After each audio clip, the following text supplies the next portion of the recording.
Nửa thế kỷ trước, lá cờ giải phóng tung bay trên nóc dinh độc lập. Cuộc chiến dài nhất của nước Mỹ khép lại trong thất bại. Một siêu cường với vũ khí tối tân và hàng triệu tấn bom đạn đã không thể khuất phục một dân tộc nhỏ bé ở phương Đông. Vì sao điều đó xảy ra? Vì chiến lược sai lầm, vì đồng minh yếu kém, hay vì nước Mỹ chưa từng hiểu được đối thủ của mình? Từ Vịnh Bắc Bộ đến Tết Mậu Thân, từ những con đường Trường Sơn rực lửa đến những đêm B-52 rung chuyển bầu trời Hà Nội, mỗi sai lầm đều để lại một dấu mốc. Đây không chỉ là câu chuyện về chiến tranh, mà là bài học về giới hạn của sức mạnh. Hãy cùng hồ sơ quân giới tìm hiểu vì sao nước Mỹ thất bại ở Việt Nam. Và nếu bạn yêu lịch sử, hãy nhấn đăng ký kênh ngay bây giờ. Sau chiến tranh thế giới thứ hai, bản đồ quyền lực toàn cầu thay đổi. Tại Đông Dương, người Việt giành lại độc lập sau gần một thế kỷ thuộc địa. Nhưng hòa bình chưa kịp đến. Hiệp định Geneva năm 1954 chia đất nước thành hai miền, lấy vĩ tuyến 17 làm ranh giới. Miền Bắc là Việt Nam Dân Chủ Cộng Hòa. Miền Nam trở thành Việt Nam Cộng Hòa, một chính quyền được phương Tây bảo trợ. Ngay từ thời điểm ấy, Việt Nam bước vào tâm điểm của cuộc đối đầu giữa hai khối tư tưởng. Và Hoa Kỳ đã chọn can thiệp trực tiếp. Washington coi Việt Nam là tiền đồn chống cộng ở châu Á. Thuyết domino chi phối mọi quyết định. Nếu miền Nam sụp đổ, các quốc gia trong khu vực sẽ lần lượt rơi vào tay Cộng sản. Từ nỗi sợ ấy, Mỹ tin rằng phải giữ bằng được miền Nam. Họ chọn Ngô Đình Diệm, một người Công giáo, chống cộng quyết liệt, có quan hệ tốt với Vatican và giới chính trị Mỹ. Mỹ kỳ vọng Diệm sẽ xây dựng một quốc gia dân chủ kiểu phương Tây. Nhưng chỉ sau vài năm, giấc mơ ấy sụp đổ. Chính quyền Sài Gòn nhanh chóng biến thành chế độ gia đình trị. Quyền lực tập trung trong tay 4 anh em họ Ngô. Ngô Đình Diệm giữ chức tổng thống. Ngô Đình Nhu nắm toàn bộ quyền lực phía sau hậu trường. Ngô Đình Thục kiểm soát tôn giáo. Còn Ngô Đình Cẩn thao túng miền Trung. Các phe đối lập bị đàn áp. Báo chí bị kiểm soát. Những người bất đồng bị giam cầm hoặc thủ tiêu. Các chiến dịch tố cộng, diệt cộng diễn ra khắp miền Nam. Máy chém di động, nhà tù và những vụ hành quyết công khai do rắc sợ hãi. Người dân mất niềm tin. Khi chính quyền quay lưng với nhân dân, nền tảng chính trị sụp đổ. Viện trợ của Mỹ bị thất thoát. Quan chức tham nhũng, quân đội rượu rã. Lính chiến đấu vì lệnh, không phải vì lý tưởng. Mỹ cố che giấu sự thật ấy. Họ vẫn tin rằng có thể kiểm soát tình hình bằng tiền và vũ khí. Nhưng họ đã nhầm. Không thể mua được lòng trung thành bằng viện trợ. Và không thể xây một quốc gia mạnh trên nền chính quyền yếu. Khủng hoảng lên đến đỉnh điểm năm 1963. Chính quyền Diệm đàn áp phong trào Phật giáo, làm dậy sóng dư luận quốc tế. Hình ảnh nhà sư tự thiêu giữa Sài Gòn khiến cả thế giới chấn động. Hoa Kỳ nhận ra họ đang chống lưng cho một chính quyền mất kiểm soát. Tháng 11 năm ấy, đảo chính nổ ra. Anh em Diệm, Nhu bị giết. Nhưng thay đổi lãnh đạo không cứu được miền Nam. Sau Diệm là chuỗi bất ổn chính trị. Hết tướng này đến tướng khác lên nắm quyền. Không ai có chiến lược dài hạn. Mãi đến khi Nguyễn Văn Thiệu trở thành tổng thống, tình hình mới tạm ổn. Nhưng căn bệnh cũ vẫn còn, phụ thuộc hoàn toàn vào viện trợ Mỹ. Khi nguồn tiền giảm, mọi thứ rơi vào khủng hoảng. Không có Mỹ, chính quyền Sài Gòn gần như tê liệt. Ở bên kia Thái Bình Dương, Washington đang căng thẳng trong chiến tranh lạnh. Tổng thống Eisenhower rồi Kennedy đều tin rằng Việt Nam là chiến trường buộc phải giữ. Họ muốn chứng minh sức mạnh của Hoa Kỳ sau chuỗi thất bại quốc tế. Nhưng chính sự tự tin đó đã dẫn họ đi sai hướng. Tháng 8 năm 1964, sự kiện Vịnh Bắc Bộ bùng nổ. Một vụ chạm trán mơ hồ giữa tàu Mỹ và tàu tuần tra Bắc Việt. Không có bằng chứng rõ ràng. Nhưng Washington coi đó là hành động tấn công. Quốc hội thông qua nghị quyết Vịnh Bắc Bộ cho phép Tổng thống Johnson sử dụng vũ lực. Từ đây, Hoa Kỳ chính thức bước vào cuộc chiến. Tháng 3 năm 1965, những đơn vị lính Mỹ đầu tiên đặt chân xuống Đà Nẵng. Từ cố vấn, họ biến thành lực lượng tác chiến. Đến cuối năm, số quân vượt nửa triệu người. Họ mang theo trực thăng, xe tăng, pháo phản lực và những công nghệ chiến tranh hiện đại nhất. Mục tiêu là tin diệt. Quét sạch lực lượng Cộng sản, kiểm soát miền Nam trong thời gian ngắn. Nhưng Việt Nam không phải là chiến trường họ từng biết. Địa hình phức tạp. Rừng rậm, sông ngòi, làng mạc đan xen. Kẻ thù ẩn hiện giữa dân thường. Người lính Mỹ không nhìn thấy đối phương, chỉ nghe tiếng súng rồi im lặng. Chiến thuật nắm thắt lưng địch mà đánh khiến hỏa lực yểm trợ của Mỹ vô hiệu. Khi giao chiến ở cự ly gần, không quân và pháo binh không thể can thiệp. Những đợt phục kích bất ngờ khiến binh sĩ Mỹ căng thẳng tột độ. Chiến trường trở thành nơi họ không thể đoán trước điều gì. Trong báo cáo, các chỉ huy đưa ra con số thiệt hại của đối phương. Mỗi ngày, hàng trăm xác được đếm. Nhưng vùng kiểm soát không mở rộng. Chiến thắng trên giấy không đồng nghĩa với kiểm soát thực địa. Người Mỹ bắt đầu hiểu rằng đây không chỉ là một cuộc chiến quân sự. Đó là cuộc chiến của niềm tin, của ý chí và của sự hiểu biết về đất nước này. Quân giải phóng không có vũ khí tối tần, nhưng họ có sự ủng hộ của nhân dân. Họ chiến đấu ngay trên quê hương của mình. Còn lính Mỹ, dù được trang bị hiện đại, vẫn là người xa lạ. Đến năm 1967, dấu hiệu thất bại đã rõ. Mọi chiến dịch ném bom, mọi kế hoạch leo thang đều không mang lại kết quả. Hậu cần của miền Bắc vẫn hoạt động. Đường Trường Sơn không thể bị cắt đứt. Chính quyền Sài Gòn ngày càng rệu rã. Mỹ tiêu tốn hàng tỷ đô la, mất hàng chục nghìn binh sĩ, nhưng không đạt được mục tiêu chiến lược nào. Chiến tranh kéo dài, dư luận trong nước bắt đầu rạn nứt. Một cuộc xung đột xa xôi đang bào mòn nước Mỹ từ bên trong. Và trong bóng tối của những cánh rừng Việt Nam, một chân lý dần hiện ra. Sức mạnh không chỉ nằm ở bom đạn hay tiền bạc. Nó nằm ở ý chí và lòng tin. Thứ mà người Mỹ chưa bao giờ thật sự hiểu khi bước chân vào cuộc chiến này. Sau khi trực tiếp đưa quân vào Việt Nam, Mỹ tin rằng ưu thế công nghệ sẽ giúp họ giành chiến thắng nhanh chóng. Nhưng thực tế chiến trường lại khác xa dự đoán. Đối phương không giao chiến theo kiểu truyền thống. Không có chiến tuyến rõ ràng, không có mặt trận cố định. Mỗi cánh rừng, mỗi con suối đều có thể là chiến trường. Người Mỹ quen đánh trong địa hình mờ. Còn Việt Nam là mê cung của rừng rậm, sông ngòi và làng mạc. Kẻ thù ẩn hiện giữa dân thường, không có ranh giới giữa tiền tuyến và hậu phương. Bản đồ, máy bay trinh sát và vệ tinh không thể giúp họ hiểu được nơi này. Mỹ mở hàng trăm chiến dịch tìm diệt. Mỗi chiến dịch đều có quy mô lớn, với bom, pháo và trực thăng yểm trợ.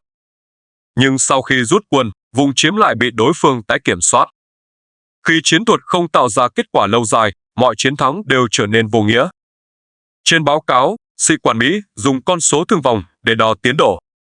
Càng nhiều đối phương chết, họ càng tin mình đang thắng. Nhưng họ quên rằng chiến tranh không chỉ là những con số. Quân giải phóng không cần chiếm thành phố, chỉ cần làm đối phương mất niềm tin. Và họ đã làm được điều đó. Người Mỹ gặp phải một đối thủ kiên cường và linh hoạt. Họ gọi đó là chiến tranh du kích. Nhưng với người Việt, đó là cách chiến đấu duy nhất để tồn tại. Khi không có ưu thế hỏa lực, họ tận dụng địa hình và yếu tố bất ngờ. Khi không có vũ khí hiện đại, họ lấy trí thông minh và lòng dũng cảm làm sức mạnh. Chiến thuật nắm thắt lưng địch mà đánh khiến quân Mỹ choáng váng. Khi hai bên ở cự ly gần, hỏa lực yểm trợ của Mỹ trở thành con dao hai lưỡi. Máy bay không thể ném bom, pháo binh không thể khai hỏa. Cả chiến thuật hiện đại bị vô hiệu. Trong khi đó, hệ thống hậu cần của miền Bắc vẫn hoạt động bền bỉ. Đường Trường Sơn, còn gọi là đường mòn Hồ Chí Minh, trở thành huyết mạch của cuộc chiến. Hàng trăm nghìn người dân, công binh và bộ đội ngày đêm mở đường. Từng mét đường được che phủ, ngụy trang và bảo vệ bằng cả mạng sống. Mỹ ném hàng triệu tấn bom xuống dãy Trường Sơn. Họ dùng cả chất độc hóa học và chất khai quang để phá rừng. Nhưng tuyến vận tải ấy vẫn không bị cắt đứt. Mỗi khi một đoạn đường bị đánh trúng, ngay hôm sau một đoạn mới lại được mở ra. Hàng hóa, vũ khí và con người vẫn chảy về miền Nam không ngừng.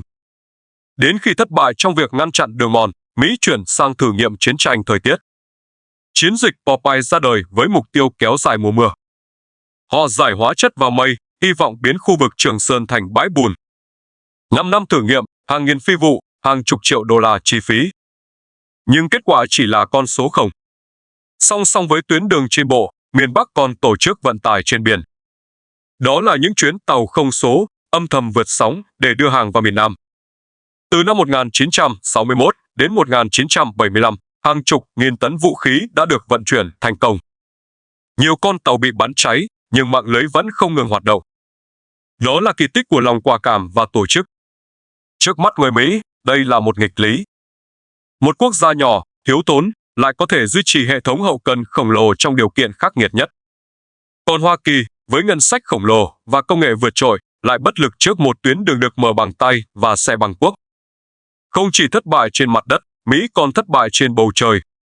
Các chiến dịch ném bom miền Bắc, từ Rolling Thunder đến Linebacker, đều không đạt mục tiêu.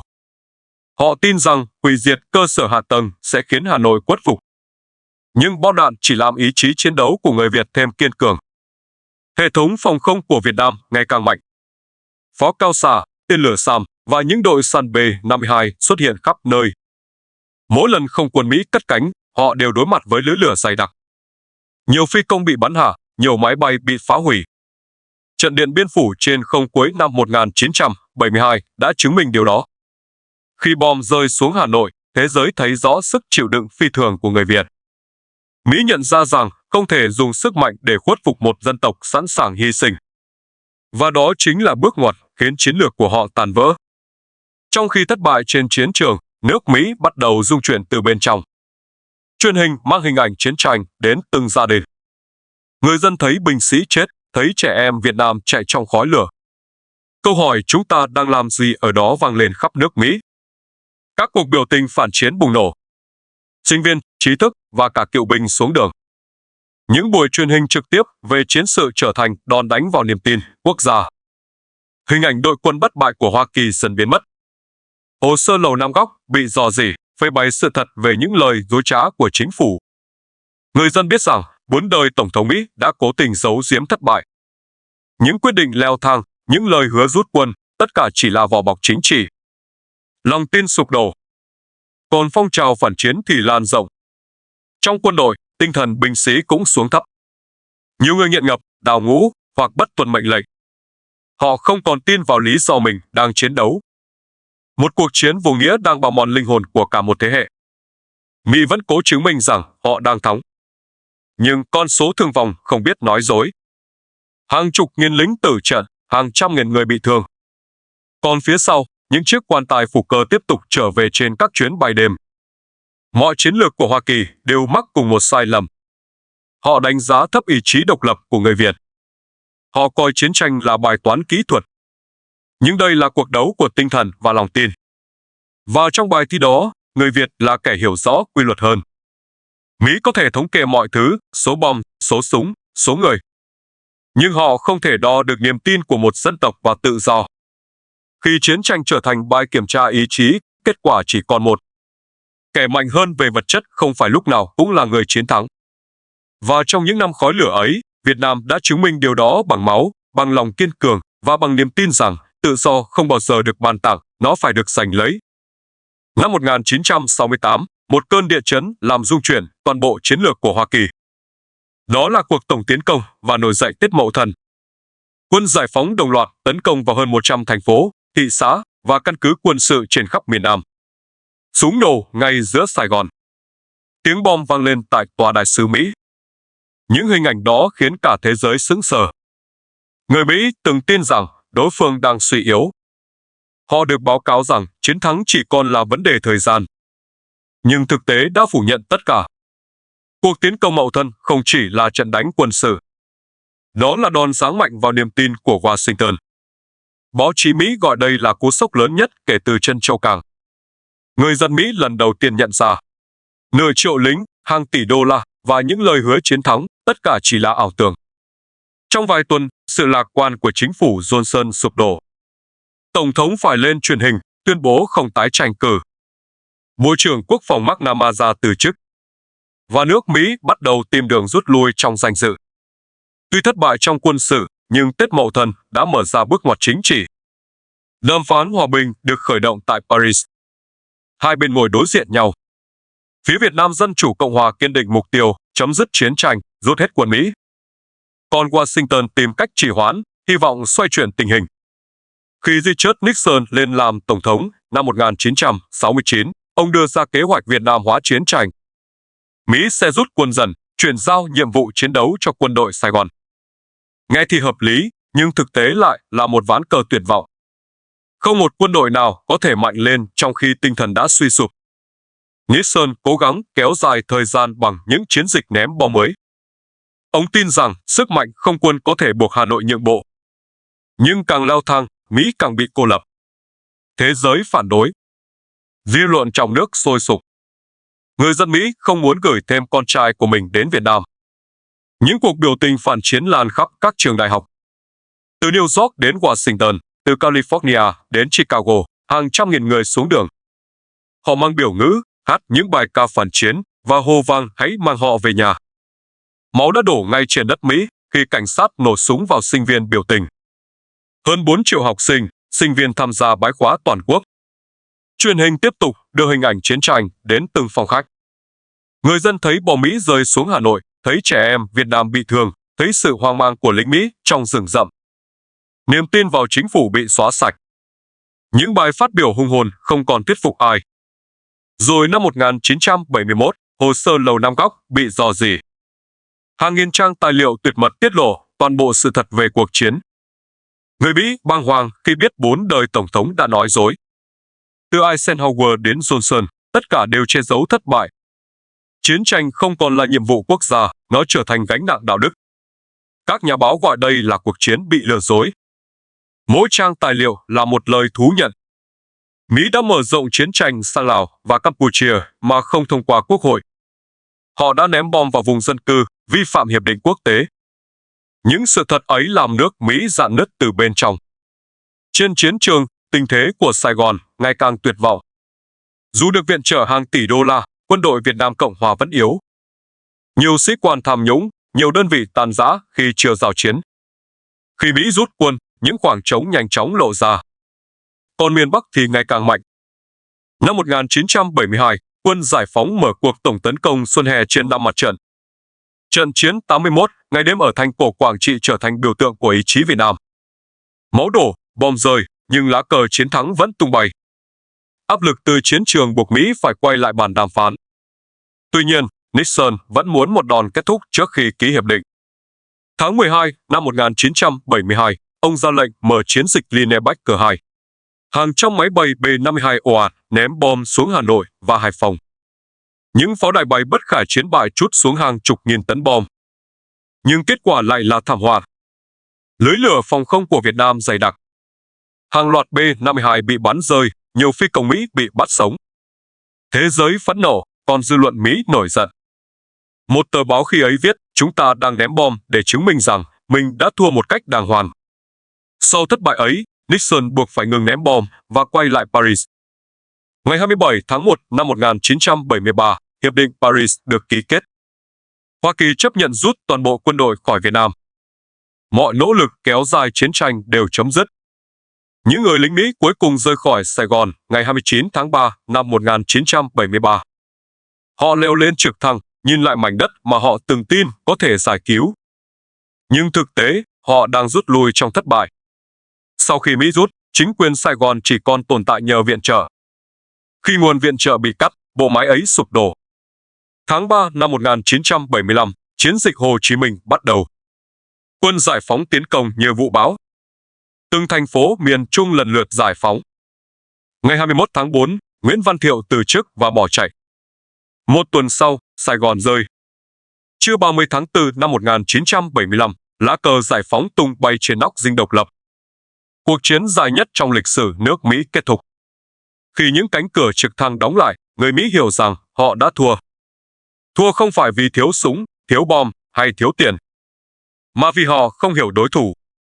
Không hiểu ý chí của một dân tộc sẵn sàng hy sinh tất cả để giành độc lập. Từ đó, nước Mỹ bước vào thời kỳ khủng hoảng niềm tin. Xã hội chia rẽ sâu sắc. Các cựu binh trở về trong im lặng, không được chào đón như người hùng. Chiến tranh Việt Nam trở thành vết thương kéo dài suốt nhiều thập kỷ. Và câu hỏi vì sao chúng ta thất bại vẫn còn vang vọng trong mọi thế hệ người Mỹ. Không phải vì thiếu sức mạnh, mà vì họ không hiểu rằng có những cuộc chiến nơi ý chí con người mạnh hơn mọi loại vũ khí.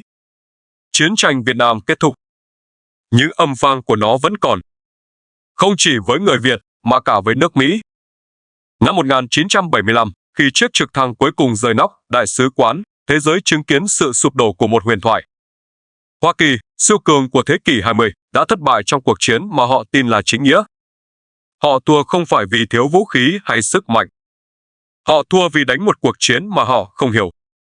Người Mỹ mang bom đạn đến Việt Nam, nhưng không mang theo sự thấu hiểu. Họ nhìn cuộc chiến qua lăng kính ý thức hệ, trong khi người Việt chiến đấu cho điều giản dị hơn, độc lập và tự do. Một bên tìm cách áp đặt, một bên chỉ muốn được sống và tự quyết. Và trong mọi cuộc xung đột như thế, ý chí giành độc lập luôn mạnh hơn quyền lực của kẻ xâm lược. Sai lầm của Mỹ nằm ở niềm tin rằng sức mạnh vật chất có thể khuất phục tinh thần con người. Như ý chí không thể đo bằng radar, không thể phá bằng bom và cũng không thể mua bằng tiền. Đó là bài học đắt giá mà Washington phải trả bằng máu, bằng niềm tin và bằng danh dự quốc gia. Hơn 58.000 binh sĩ Mỹ đã chết. Hàng triệu người Việt Nam ngã xuống. Những cánh rừng cháy rụi, những ngôi làng bị san phẳng và hàng thế hệ mang vết thương chiến tranh. Nhưng trong nỗi đau ấy, Việt Nam đã bước ra với một điều không thể bị đánh bại, ý chí tự do. Còn Hoa Kỳ, sau chiến tranh, đã thay đổi cách nhìn về sức mạnh của chính mình. Họ hiểu rằng không có chiến tranh nào chỉ được quyết định trên bản đồ. Sự kiêu ngạo có thể khiến một đế quốc sụp đổ từ bên trong. Còn lòng kiên định có thể giúp một dân tộc đứng dậy từ đổ nát. Chiến tranh Việt Nam là lời nhắc rằng không một siêu cường nào có thể thắng một dân tộc hiểu rõ giá trị của tự do. Không một học thuyết nào có thể khuất phục một niềm tin vững như thép. Và không một thế lực nào có thể dập tắt ý chí độc lập của con người. Nửa thế kỷ đã qua, nhưng những hình ảnh ấy vẫn còn. Những đoàn quân tiến về Sài Gòn trong tiếng reo hò. Những chiếc trực thăng rời đi trong tuyệt vọng. Hai hình ảnh đối lập nhưng cùng khắc sâu một bài học duy nhất. Kẻ mạnh về vũ khí chưa chắc là kẻ chiến thắng. Người chiến thắng thật sự là người biết vì điều gì mình chiến đấu. Đó là câu chuyện của Việt Nam. Là chương sử mà thế giới sẽ còn nhắc mãi. Và là lời cảnh tỉnh cho mọi siêu cường trong tương lai. Hãy nhớ, chiến tranh có thể kết thúc, nhưng bài học của nó thì không bao giờ. Nếu bạn trân trọng những câu chuyện lịch sử như thế, hãy đăng ký kênh Hồ sơ Quân giới ngay bây giờ. Để cùng chúng tôi khám phá những bí mật, những trận chiến và những bài học lớn nhất của nhân loại. Bởi vì lịch sử không chỉ để nhớ, mà còn để hiểu và để không lặp lại.